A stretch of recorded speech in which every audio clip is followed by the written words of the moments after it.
Hey guys, welcome back to Real Housewives Recaps. I am so glad you're here. We are continuing on Lady C's book. I'm enjoying this so much. If you're following along, this is part 7. We are into chapter 9 in this one. And again, I'm mostly trying to focus on the new bits of the book, but she just writes so well and I'm enjoying it so much. Sometimes I get bogged down in some of the details. I just love discussing them with you all. And I appreciate everybody's response. Sorry, I just looked up and saw this picture. I'll explain that in a minute. I appreciate everybody's response and your lovely comments that you're enjoying this book so much and our thoughtful discussions of it. And that just means so much to me. But let's keep going. Now, notice the photos in the background of this one. Today, I go into how Lady C explains Archwell's mission seems to be to try to take down free speech. And so we go into that and how much they love the sound of their own voices. So as you can imagine, I have a lot of photos of them with microphones, them trying to speak or give speeches or unwanted speeches or grabbing mics or scowling behind mics or so they want to take away all of our right to speak up, of course, but they never met a mic that they don't like. So let's take a look and get into this book. Thanks for being here, everyone. Honk honk. Okay, so we pick up in chapter 9 a few pages in. If you're reading along with me, I'm about page 296. So in this part, Lady C goes into, and we've kind of talked about this so far, but she circles back into Meghan's plan seemed, according to her, to revolve around getting into American politics. Now, this is interesting for so many reasons, least of which is what would happen with the titles and all that, and just how diluted, well, I would say the two of them are in terms of how they think their popularity is and the fact that they think that this is even an option. So Lady C explains that she doesn't name the person, but she says a well-known Democrat with whom she'd been friendly for decades confirmed in, it was the later part of 2023, that so many shared the sentiment that she would just muck things up and that she was delusional, well, about everything, it sounds like, and she needed to alter her attitude. So the same person ended up telling Lady C how persistent, again, the ambitions and delusion of Meghan were when Dianne Feinstein was fading in 2023. Meghan evidently envisioned herself as the ideal replacement for the celebrated Californian senator. Okay, so I remember this too. Do you remember this? That was one of the so many reinventions of herself, and then there was a rumor, in my opinion, that she had spread around that she would be trying to insert herself in that role. And anyway, so of course nobody was having that, and it never went anywhere that any of us could tell. But it's just kind of funny that according to Lady C, even behind the scenes, yeah, even the politicians can't stand her. That's saying something. It doesn't matter which side you're on. I can't stand politicians. And I think Meghan has a lot of those qualities, you know what I mean? But it says something if they don't want to have anything to do with her. All right, so moving on, she says that Hollywood doesn't take any more kindly to failures than Gavin Newsom did. So Lady C goes on to explain that it's box office poison, basically Harry and Meghan, and by December 2023, again, highlighting that this is an additional part of this book, because just a reminder, her previous book ended around 2019. I believe that's when it went to publish. But December 2023, Meghan's unpopularity had spread to such an extent that she and Harry were voted, now remember this, the two biggest losers by The Hollywood Reporter. My question for you all, who do you think she called the S-words when that article came out? Are they just so up their own you-know-whats that they just see things like that and they think, oh, yay, we got press. Oh, it's wonderful. They love us, Harry. Harold, whatever. Oh, my goodness. All right, so Lady C continues on that before Meghan crossed the Atlantic, taking her failings with her, many of the people at the palace who had ultimately developed low opinions of her had initially been optimistic with her inclusion in the royal family. So again, it goes back in the face of everything she said. She's like, oh, nobody was nice to me and accepted me. And it sounds like, of course, as we know, it couldn't have been further from the truth. We all rooted for you, to quote Tyra Banks.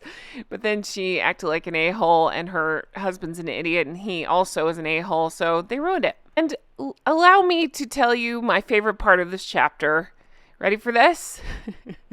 So this is a conversation that Lady C had with one of the people at the palace, okay? Who, again, had high initial hopes, but then realized that, that's not the case. We misjudged her, one courtier told me. We thought she was more open-minded than she is. You ready for this? She's bright, but she's not as clever as she thinks she is. She's so up her own bum, yep, that's exactly what it says, that she miscalculates at every turn. She has a real gift for making enemies of people who want to be her friends. Oh, that's just so funny. And in real time, of course, with all this jam nonsense and showing who her quote-unquote friends are online, it seems very superficial to me. And that seems to match exactly what Lady C says here. I just love that. She's so up her own bum. An attitude like that, it's not a winning formula, as her increasing unpopularity in the United States has shown. Okay, so something that Lady C goes into a few pages later that I thought was interesting is think about, this is something I think about a lot. Think about, your Princess Anne, Princess Royal. You think about Sophie, the Duchess of Edinburgh, and she points out Princess Alexandra, people like that, okay? They joyfully and charmingly go on hundreds of, again, to quote Lady C, unglamorous royal engagements, which never made the newspaper, but they mean something to people. They reward ordinary men and women for their civic service. And these people, these women she's talking about, would never try to dodge their duties the way that Meghan tried to duck and dodge out of the, quote, boring bits as a royal. Then she goes on to explain that Meghan had no interest in doing the bread and butter stuff. She wanted the glamorous things, the glamorous photo ops. She wanted the drama of popping into soup kitchens and visiting survivors of disasters. So think about that, because I do constantly. It's not that I'm at all surprised by this. It's the opposite, but I love your British slang so much. What a cow, right? What a cow. Can't, again, wants all the perks, can't be bothered to do, well, for the sake of quoting the book, the boring stuff, right? The bread and butter stuff. The part of mundane life, it's not, I've heard a million people explain it. It's even with, Catherine, Princess of Wales, it sounds so glamorous, but when you really boil it down, yeah, you get to wear some fancy things and some beautiful dresses sometimes. But mostly it's going to mundane events and meeting ordinary people.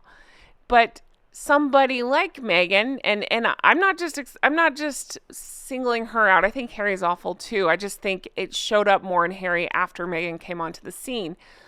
But somebody like Meghan cannot think of anybody but herself. So it would never occur to her to think, in my opinion, of how it felt to people who, again, at the time supported her and waited. I've heard so many stories. You guys have written me stories about waiting for hours to see them, and they couldn't be bothered to, smile in your direction or whatever. I just think it's so rude and so ridiculous. And then to make it worse, hearing stories like that, we should be getting paid for this, where she allegedly was saying that it's been reported a million times. I don't think I have to say allegedly anymore, but just in case. Allegedly, she had said that on that Australia tour. Just awful stuff, right? Awful person. So for the sake of highlighting the new stuff, the part here that I want to point out that Lady C brings up, and I love this as well, is talking about all of their commercial failings. I would like to say it's not just commercial that they're failing, but by the summer of 2023, it had become obvious that her failings were tripping her up. So following Spotify's cancellation of Meghan's contract, Jeremy Zimmer, remember him, the chief executive of United Talent Agency, condemned Meghan's inability to live up to the promises she had dangled So before an eager and hungry entertainment industry when she first arrived back in the United States. So she thought she'd come back and be this, I don't know, rock star, whatever. I used that because Harry used that word before. But he also said she had Diana Stardust, so that's how much we can trust Harold of Harold and Fraud. But he said, turns out Meghan Markle was no great audio talent or necessarily any kind of talent. So this was an improvement, of course, of what Bill Simmons had said. He's the head of podcast innovation over at Spotify, who called, of course, Meghan and Harry, shall we say it together? Lazy effing grifters. Oh, the effing grifters. That's the podcast we should have launched with them, hinting at how dumb he found Harry. He also said, I got to get drunk one night and tell the story of the Zoom I had with Harry to try to help him with a podcast idea. That's so funny to me and perfect. So the part of this that I found so interesting is Lady C goes into the criticisms against Harry and Meghan and that they're appearing to be work shy.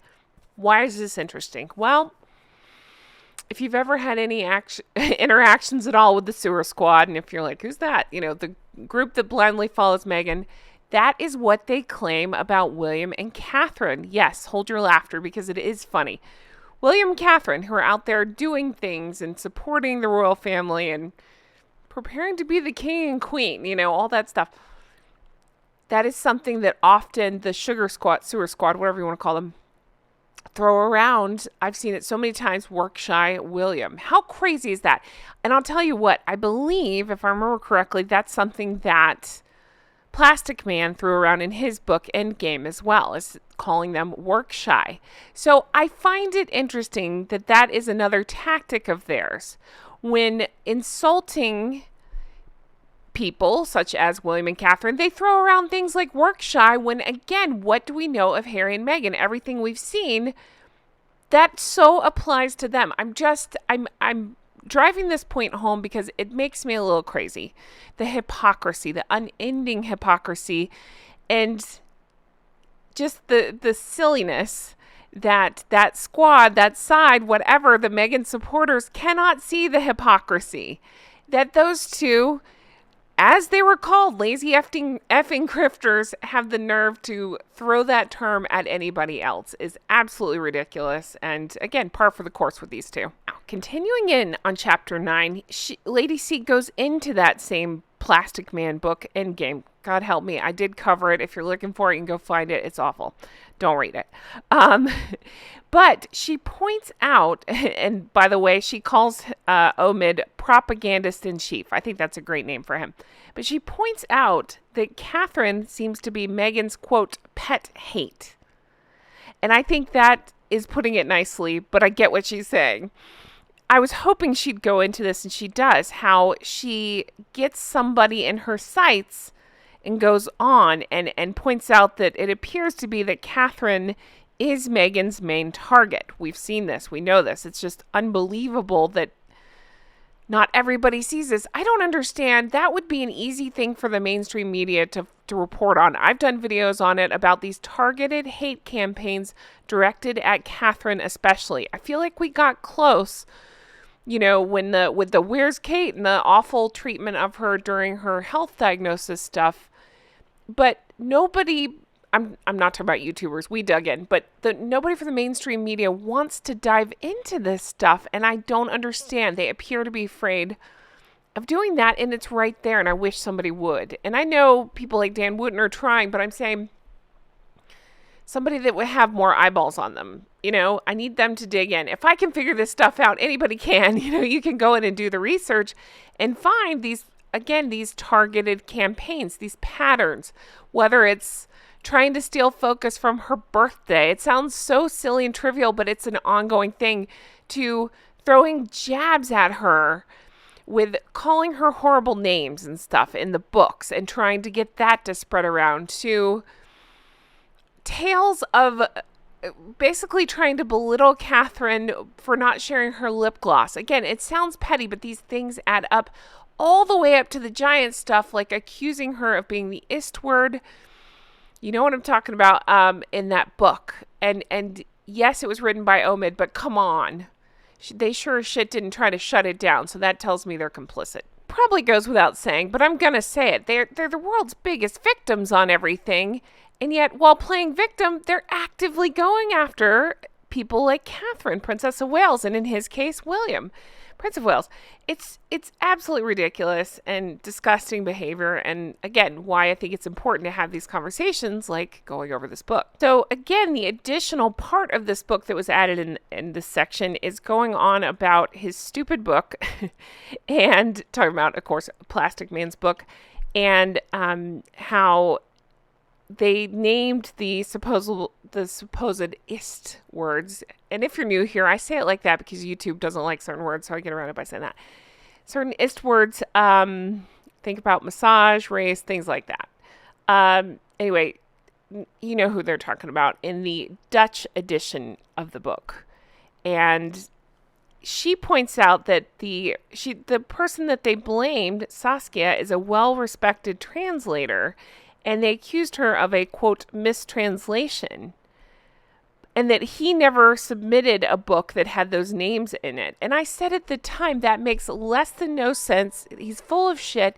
He's doing that to cover his A, obviously, but it's not a mistranslation to add some names. The names are either there or they're not. That is bullshit. BC points out that anyone with the slightest knowledge of how publishing works can see this was obviously a setup. It was how they got the names out there in the public domain. It's the same thing that we all, called at the time, but it's a good reminder of how dirty they are, talking about Harry and Meghan and Plastic Man, everybody in that crew, and how awful, and how, again, it's more evidence of trying to cause chaos and hurt wherever they can. It's not that they want freedom, they want destruction. Lady C she makes a very astute point to point out that because Plastic Man put out this information, it's a way for Meghan to allegedly try to get this information out without having her name on it, and by keeping her word that she gave on the Oprah interview that she would never reveal the identity of the person who expressed concerns about, that bullshit. Because it would be, quote, too damaging, right? So this is her way of keeping that. I point this out, we know this, but it's just a reminder of how, again, double dealing, dirty, awful these people are. My other favorite part of this section appears on page 303 when Lady C goes into why might it be that Meghan targets Catherine so much. We know why. But she points out that, let's see here, it was by now painfully apparent to all but the most delusional that much of the competitive Meghan's bile was reserved for Catherine, who by common consent on both sides of the Atlantic was more popular, better behaved, better dressed, better looking, with a better figure, and was an exemplary representative of royal virtue, as opposed to Meghan being the ideal of what not to be. That right there is why I love Lady C, and I wanted to just bring you that little section. Again, I do encourage you to buy the book. I purposely tried to summarize some of this stuff so it's not totally spoiling it for you in case you want to read it, but I want to give you the highlights, and that is one of the highlights for me because she nails it there. She goes in to say that Endgame book by Plastic Man was just, it was an obvious attempt at boosting Harry and Meghan at the expense, in my opinion, especially of Catherine and William, because they really put those two down. But it was all of them, honestly. And I feel like that's a continuation of Spare. It's exactly what Dum Dum pictured here was trying to do as well. So for the sake of skipping ahead a little bit, we're going to keep going because I want to get into some more new stuff she covered. Later in this chapter, she goes into Archewell. She goes into the 2022 accounting of Archewell. So before, remember, they had been trying to paint themselves as a very, lucrative, I don't even know what to call it. Lady C kind of explains it. I still don't fully understand it, so I won't even try to explain it here. But it's kind of a mix of, or it paints itself as being kind of a mix of a non-profit and a profit-making commercial enterprise. So, and the reason they do that, Lady C believes, is it then gives it a degree of latitude, which if you were just a straight up nonprofit, you wouldn't have the same benefits. Nonprofits in the U.S. are technically privately funded charities to which the public does not have access to make donations. They're strictly forbidden from engaging in political activities or activism. But then Lady C points out Archewell plainly does do that. And so she points out it's a breach of the law, but I think what she's trying to say is that's why it mixes itself as a nonprofit and a profit, so that way it can skate by some of these issues. So that's interesting to keep in mind. A reminder, in 2022, the accounts were showing there had been 2 donations of $1 million each. Now this came off of a really big year before, and then you can see how it's plummeted. And it's weird. I'm not going to pretend like I fully understand it, but in a nutshell, it sounds like to me, the Lady C is pointing out the numbers just don't make sense. How can you have $2 million donation and then it says the investment income was an astonishing sum of $4,000, which meant no sooner had the accounts been filed the previous year, the declared millions had been promptly moved out of Archewell's bank account. She points out that the minimum U.S. Federal Reserve interest rate had been around 2.16%, which means that the largest sum that Archewell had in its account over the preceding 12 months had been $200,000. So where did the millions go? And that's such an interesting question. I wonder the same. I'd love to speculate all day long. I have my guesses. If we're playing a hypothetical game, I would assume Meghan's stupid wardrobe, Meghan's stupid costs, whatever this jam business is, who knows? But the other point that she makes is something that I had talked about before, and I know a lot of other YouTubers have. I find it so interesting. And again, to underline the point of hypocrisy, what do those two preach on and on about, right? Feminism and equality and, all the buzzwords that diversity, things like that. And yet all 3 senior executives are white. And the only female, as Lady C points out, is on a substantially smaller salary than her male counterparts. How can you explain that? You can't. The senior strategic advisor received $140,000, while the co-executive director, this is the lady they're talking about, Shauna Knepp, who Lady C points out her responsibilities seem no less weighty than her male colleagues, was only on about $92,000. So again, versus about $140,000 on somebody with a similar position. So it's just, again, further hypocrisy. And then the weirdest one is that James Holt, they increased his salary by 280%. So he went from making less than $60,000 to $227,000, but was also gifted a $20,000 bonus, according to Lady C. And I remember hearing this at the time and thinking, what? What is that about? I would love to know the ins and outs of this. And I know there was some sort of, was it French documentary or something? I never ended up watching it. Did any of you watch it? Curious about the workings here, because that math ain't mathin'. And again, their words are not matching their actions. Don't worry, Lady C is on this. She points out another weirdness. Think about this. So Archewell is on file for having only made 17 donations during that tax year.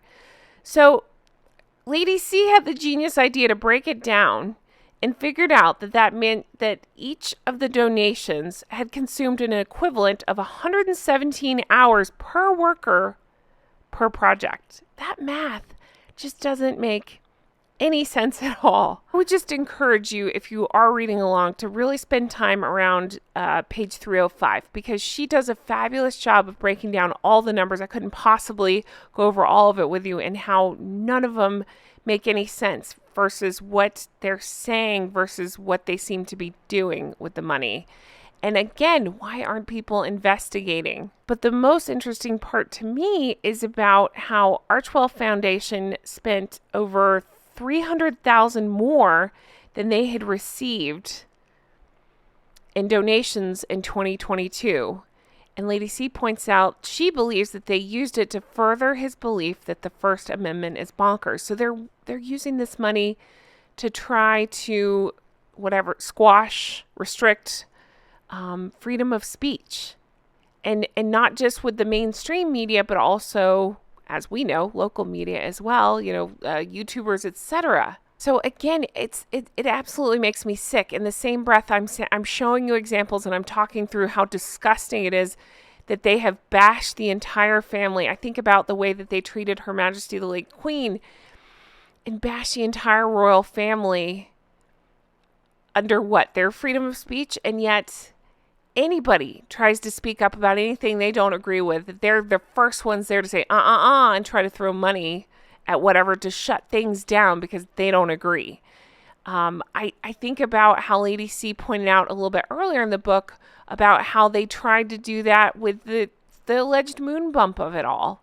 It just shows what we're dealing with and why these two have to be shut down and why we have to keep talking about and calling out this stuff that they're up to. Because it's more than just, these two are arrogant pricks. These two are dangerous.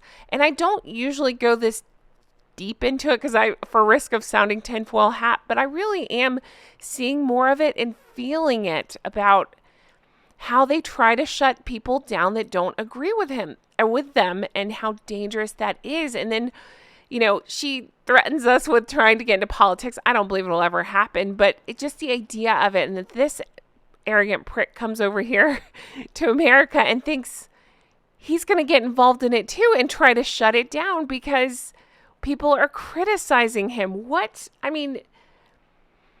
say it lightly, the ego on these two, what is wrong with them? So Lady C points out, it is her belief that the Archewell Foundation itself, while declaring whatever it is, it's charitable or philanthropic or whatever, that it's actually a political activist entity whose real purpose is to reshape the means of communication throughout the entire world by imposing restrictions it deems desirable. Isn't that scary? Again, it goes back to limiting freedom of speech, interfering with citizens' rights, trying to control communications. And again, if you don't know this stuff, it's easy to dismiss this as tinfoil hat stuff, but it's not. When you look into it, she's spot on, and it's frightening. It really is. They should not be anywhere near anything important. Luckily, a lot of us can see through their bullshit, and they have no power or influence, but it is frightening how the idiots, try to sway things with money and what they think, power. I'm using quotation marks because I don't think they have power, but you get what I'm saying. They're trying to influence things, trying to shut down people that disagree with them. Awful. It just seems scary and dangerous, if you ask me, and it's more reason why they need to be shut down. And I get freaked out when I go into, again, circling back to the Catherine stuff, how much, in my opinion, Meghan has tortured Catherine since she came into the family. It has been her mission to try to take down Catherine, and that aligns with what Jason Knopf says. Do you remember in that bullying report stuff, he said something along the lines of she picks a woman, puts her in her sights, and tries to take her down. I believe that's the case for assistants and probably rotates who she's torturing, in my opinion, but again, with Catherine, it seems to be a full-time obsession, and it is frightening. All right, I'm going to end this here because I can feel my blood pressure rising. We will continue on this book, and we will wrap up this book eventually, but I'm really enjoying this walkthrough, and I hope you are too. I appreciate you guys so much. I really do. Let me know your thoughts on all this. Let me know if you're feeling the same way as me, and we'll continue on. Thank you so much for being here. I appreciate you. And I can't wait to bring you more stuff like this. Have the best day. Take care. Bye-bye.